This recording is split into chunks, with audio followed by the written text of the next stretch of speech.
Our job was to convince, let's say, Ecuador to accept $1 billion loan, convince the World Bank to give Ecuador a $1 billion loan. 90% of that $1 billion would come back to the United States to pay for Halliburton, Bechtel, these kinds of, or these types of companies, to build the infrastructure, and then, which would only serve the wealthiest people in those countries.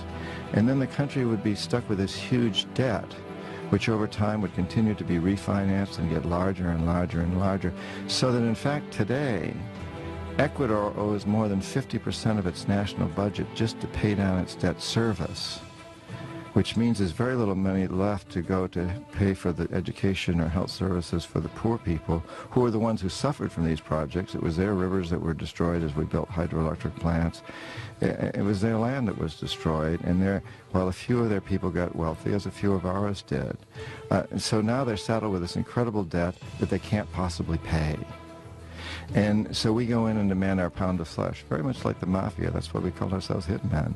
So today, for example, this is actually what's happened in Ecuador. And today, we need Ecuador's oil. We need the oil from this Amazon area where these indigenous people live that I work with as a Peace Corps volunteer. And we tell Ecuador, since you can't pay off your loans, what you need to do is turn over your Amazon to our oil companies. And that's what they're doing. And the indigenous people there, the ones I work with now, have basically declared war. They said, we're not allowing these oil companies to come in. We're going to fight to the very last man if we have to. It's a terrible situation, and what it is all about is building empire. We've done this in every country around the world that has resources that we covet. Often this is oil in places like Indonesia, Nigeria, Ecuador, Venezuela, Colombia, so many different places, but sometimes it's other resources. For example, in Panama, it was the Panama Canal. And in this process, we've managed to create the largest empire in the history of the world, and we've done it largely without military might. It's been done primarily through economic hitmen like me. Now, when the economic hitmen fail, as we did in Panama with Omar Torrijos, and in Ecuador many years ago with Jaime Roldos when I was there. When we fail, the jackals are sent in. And these are CIA-sanctioned troublemakers.